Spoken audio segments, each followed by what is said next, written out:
Welcome. We're so glad to see you here today to talk with comic animator and illustrator and just creator extraordinaire Erica Henderson.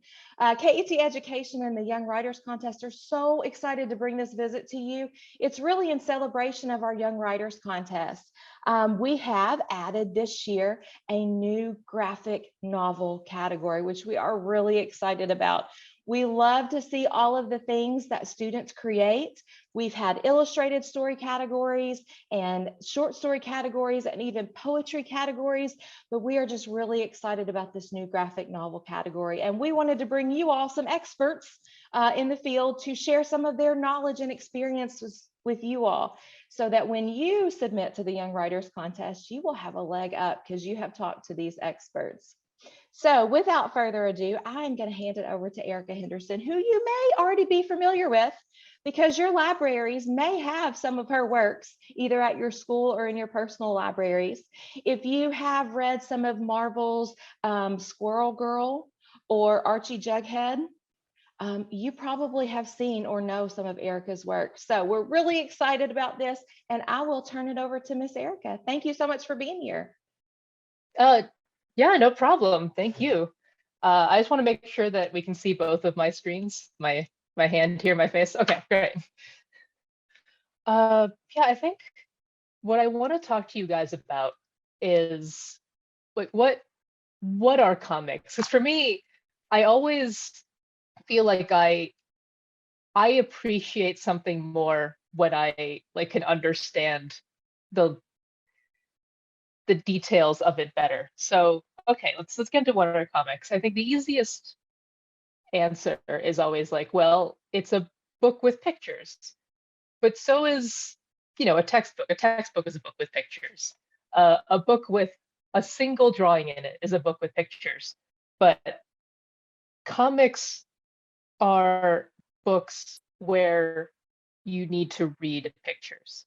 And the easiest way to talk about this is talking about what are books, and then what the second closest thing, which are what are movies? Because movies are stories that are told with pictures and words. It's the same thing, but they go a little faster.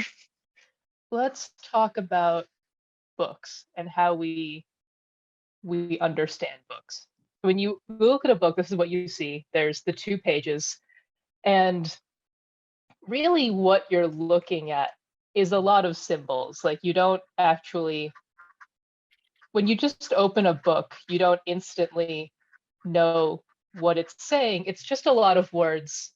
And then you have to really look closely to understand it, because like we know what words are, we can read them, but like just by looking, it's not the same as seeing this and seeing, an actual cat. We understand what a cat looks like before we understand what the word cat looks like.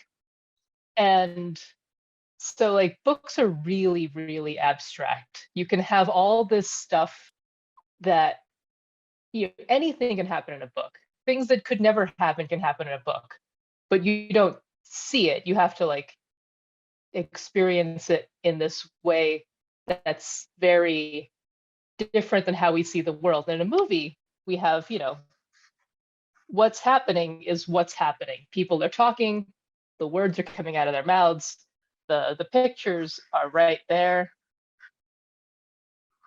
It's all just happening. It's just, 60 pictures every second, and that's how you can see them. And it feels like it's really happening in front of you. And comics are right in between. Comics, you can't have 60 drawings for every second. It would take forever to read. No one could, no one wants to draw that. It's not a useful way to do it. Comics use both of those types of symbols to put together a story. So you have both of these symbols, the drawing of the cat, the word cat, all working together to tell the story. And the thing that's interesting to me about that is that you then like, you have this thing where we're experiencing the story the way you would a movie. You're seeing the things happen, but you also have to read it, and it's all happening in these little moments that we call panels. It's all broken down into these little segments where it changes based on, you know, moment to moment, instead of just like in a movie where things are actually, you know, something's actually moving, someone is actually coming towards you. You have to make that happen in time by having that person come towards you in these panels. Like the panels represent your entire world for one moment, and you just focus on them one by one. I love it. It's like looking, I don't know if you guys, because we don't really use film anymore, what film looks like. But if you look at a movie, you know, like the actual movie, the thing that it's made on, it's all these little moments. It's just, we see them so quickly, they look like one.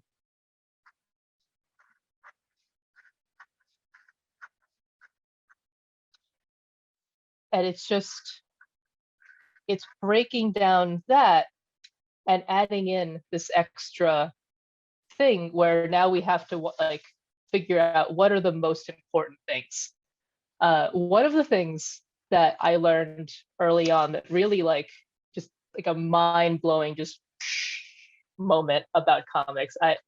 It's so cool. I love thinking about this side of comics. I love thinking about like, what is it that makes this different? Like why comics, right? Like if you have books and you have movies, why do this thing that's like somewhere in between? What is it about this that you can do that's interesting? How is it that having the words and pictures together, why is that interesting? And something that a friend of mine who's a teacher said was, how do you draw someone blinking in a comic? And like it's so crazy, right? 'Cause it's such a simple thing. It's literally someone closing their eyes. But let's say like you can't do it in one because, okay, this is a person with open eyes. That doesn't, it doesn't mean anything. That's just a person with open eyes. So let's try it again. Okay, by itself, that's someone with closed eyes, right? And now it's, but with two, it's okay, open, closed. You get a third one, and it's open, closed, open. But this is so much of your page. Like so much of your page is now someone blinking, and you can't do it to two because now it's someone closing their eyes and opening them. Maybe they just woke up. This is someone now having gone to sleep, or they're annoyed, or it can be anything. You know, you need those three things. But what's really fun to me about comics is that you don't need all of this. You can just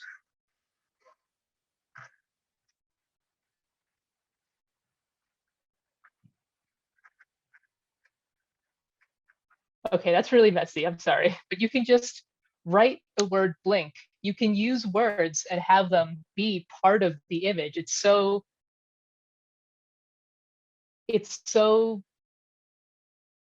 fluid in that way. Like they're both like, the words are part of the art and the art is part of the storytelling. And that's the cool thing about comics to me, is that they're the same thing.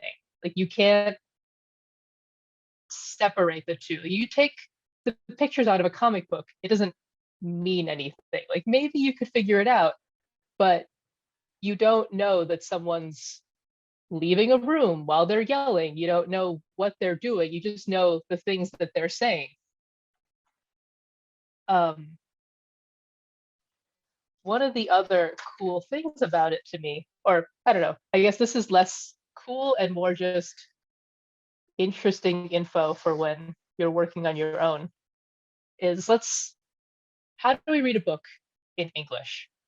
You start up here, you go that way, and then you come back this way, and eventually you wind up down here.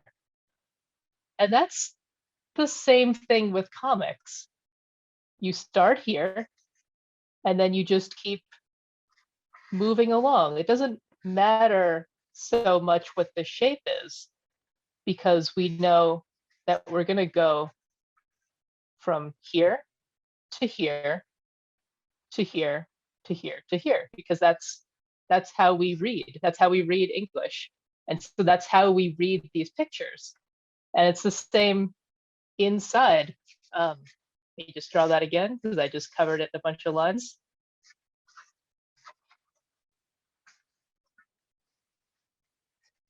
You know, even once we add words in here,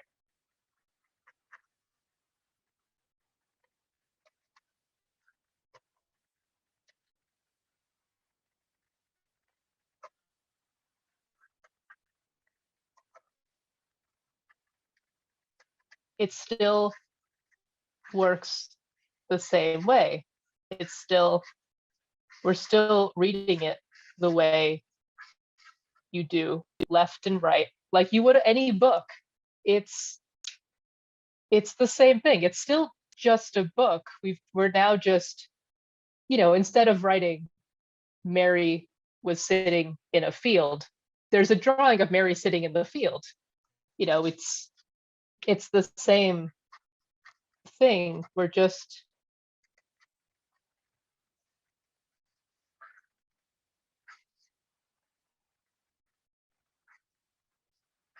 like, both of these are doing the exact same thing.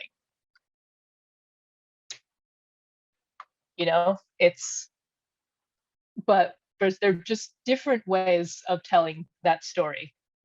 And it's always, I don't know, it's always interesting to me when people tell you that comics they're not worthwhile, they're not worth it, because, books are important. You're always told that art is important. So why is it bad when the two of them are together? Like, it's the same to me. These two are the exact same thing.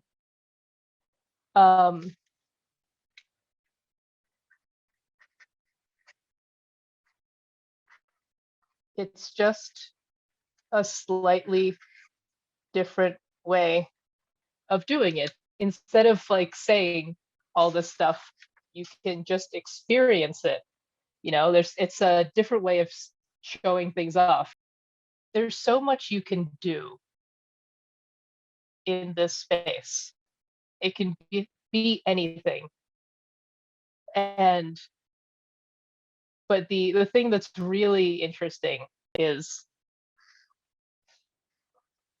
this space right there, because it represents almost any amount of time. So let's say here, let me draw a few of these.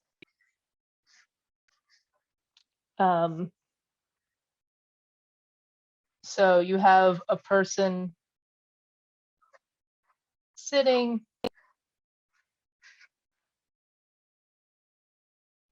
and now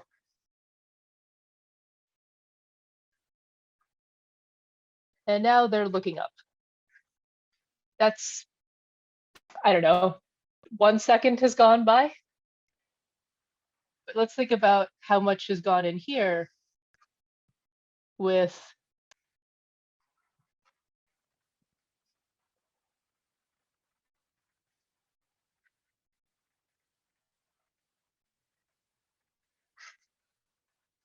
say the dinosaurs, and then we go to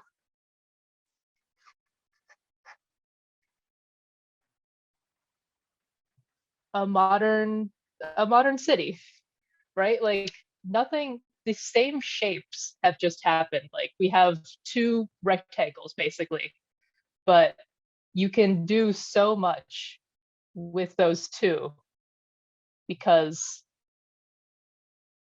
of what you put in them. You know, it's like it's the exact same amount of space, but the amount of time that's gone by is like a million years different or more. I don't know how long those dinosaurs were. I'm sorry. And yeah, like even little stuff you can think about when you're talking about like time in comics, because let's go back to that sitting person.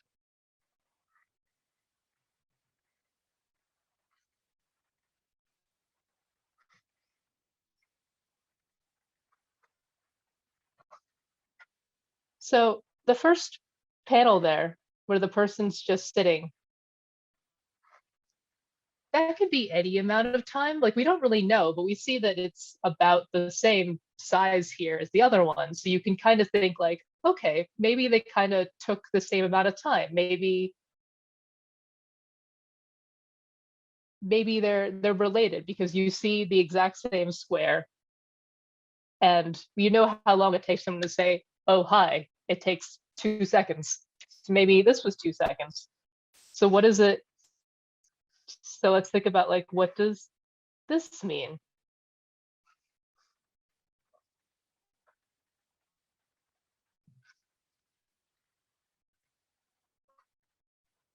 Is that a longer amount of time? It's, you know, if we're using this amount of space to talk about an amount of time, does more space mean more time? Does it feel like it's stretched out? You know, we've stretched it out on the page because you're going to be reading it, so your eye is going to be going across that instead of going across this and this. Or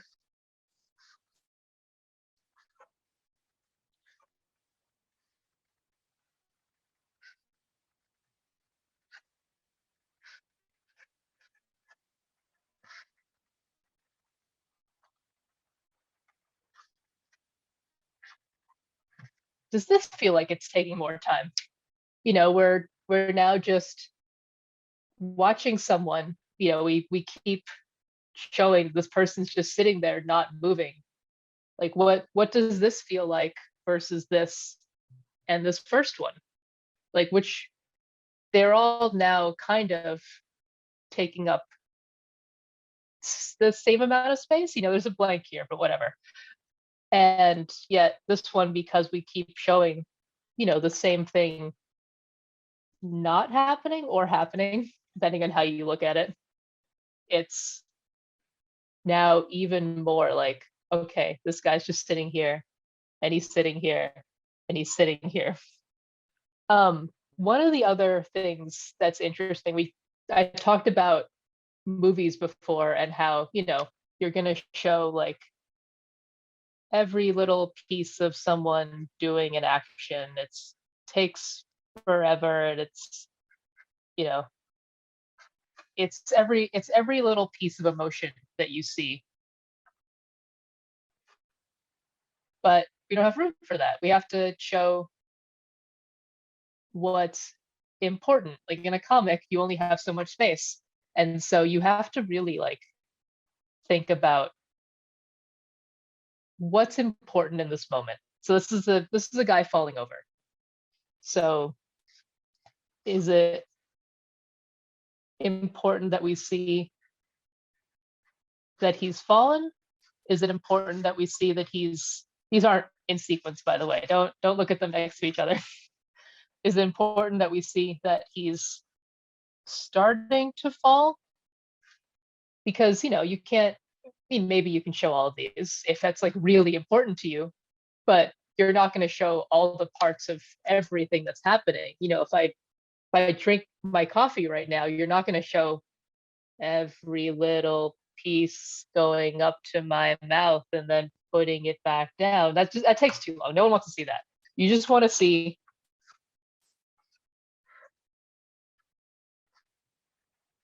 you know, one shot of the coffee, and that's it. That's all you need. Drinking coffee. You don't need the rest of that stuff. Well, Erica, on that note, I'm going to let you get a drink of coffee real quick because we've got some great questions coming in. And I know we won't be able to get to all of them, but I do want to get to some of them because some of them are really great. And I'm sort of going to kind of smash and combine them, some of the questions. One of the questions that came in from the chat, we've got a lot of students here who really love to write and really love to maybe make comics. We want to know your background. What got you into writing comics? How did you break in to this as your career? Well, the thing that's been the most interesting to me is storytelling. And when I went to college for film. And maybe this is bad to say, I don't know, but it's true. When you're working in film or animation, you really need to work with like 500 other people. And I didn't want 499 other people touching my work. And with comics, you can be greedy. Like if you're writing your own book, you can be greedy with it. It's your little baby, and you can, make it grow how you want, and no one can tell you what to do with your baby. And like my dad was a writer, and so I got to see that side of how things work. But for me, really when I left school, I was working in video games, but I really wanted to do this. And so I did it after work. I didn't have a ton of free time, but it's what I wanted to do, and if it's what you want to do, you just do it. It's not like when you want to do something, you're upset that you don't have time to do other things because you're doing the thing that you're really excited about. And so I would work on stuff, I would post it online, I would go to conventions, I would meet people. Meeting people is important, just making friends that also like to do what you're doing, and you come up together, people notice your work, and you can talk about each other to, people who might want to hire you. And yeah, it was just, I worked in games for a while, and then at one point, I just wanted to see if I could make this work. I had some money saved up just in case. And it did. I managed. It's not exciting how I got my first like big job. I literally got a call from an editor who was like, "Hey, do you want to do something with us?" And I said yes. And that's really all it was. But it took years of putting my work out there. Like that editor wouldn't have known to have come to me if my work wasn't out there. If I hadn't been putting my name on this stuff and putting it online and letting people know. That's some great advice. Yeah, Eric, I just noticed Arlo wanted to know how old you were when you wrote your first comic, and I'm curious too. So I don't know, because I was definitely drawing and writing as a kid. Maybe my one that I like actually finished was in college. So I maybe like 19. but you've always liked to draw and write. Yeah. Oh yeah. Yeah. Cool. Yeah. It's always been something that I've wanted to do. It's always been something that, like I said, I was always doing it even when it wasn't my job, Well, I think a tangent onto that question is one from our friends in Butler County. They want to know, how do you go? We've seen you draw some of these real quick sketches that are awesome, but we also know the quality of your finished product. So how do you get from your sketching stage all the way through to that final product that gets published? Well, actually, the book that I made my notes for this are the same book that I've been doing work in. So it's just, okay, so I don't know if you can even see this, because this is really just for me, but let me put it closer to the screen. But this tends to be how like the first thing that I do when I'm working because like I said, one of the things that's really important is making it, is being able to read the pictures. And so actually like this is kind of what my first part looks like. I'll have something written.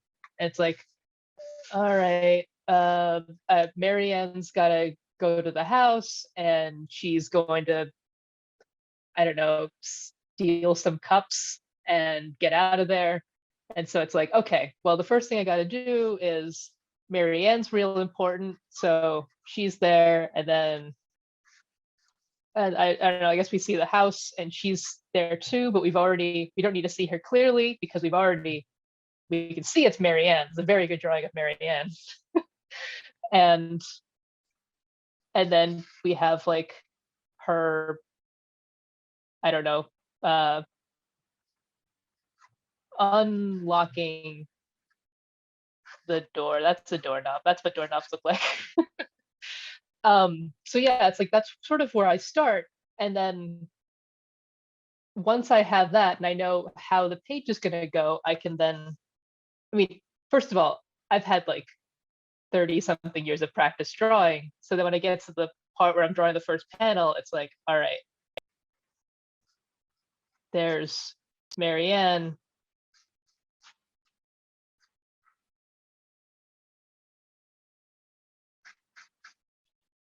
And I can just sort of go from there, but I don't need to worry about it because I know that like she's inside of that, she's in here, you know? I've already figured that out when I'm drawing my final page. Like the first thing I do is I have those boxes put down because I know how big they need to be to tell the story. I know where they have to be so that I can just draw. Like the next part, the first part, there's a lot of thinking. It's like, okay, where's she have to be? Where's the house have to be? How much do I need to like look at one thing and the other? And then when that's done, it's just drawing. You know, I'm done thinking about what the story is. It's just that next part, which again, yeah, like I've had many years of doing this every single day for hours. So I can do it pretty fast at this point. If it's okay, I wanted to make sure we got this question in. Let's see here. What type of feedback did you get from family and friends when you told them you wanted to do comics as a career? I mean, it wasn't great. I was wondering about that as a writer myself. You're going to go to school and you're going to do what? And then what you going to do with that? Well, I think that was partly why I went to school for film, because it was like, well, if you're going to spend money on this, it's got to be a real job. And I didn't do it.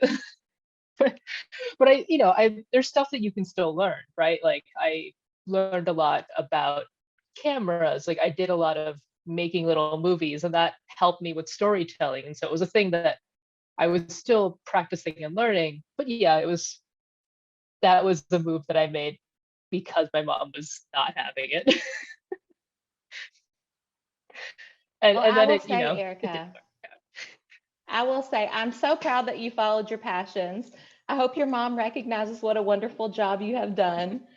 We just want to thank you for visiting with our students. I love all the great advice you've given about, really having that plan and knowing where you're going and making those important choices about not only what you include in those panels, but what you don't include in those panels, and having them spaced in a way that makes sense with your story. Just so much good advice that you've given these young authors. And we just want to thank you for visiting. We love that you were here to share your experience. I know we didn't get to all of the questions, that these great writers have so many good questions, but we are at the end of our time. So we want to say a big thank you to Erica. Thank all of you for joining us.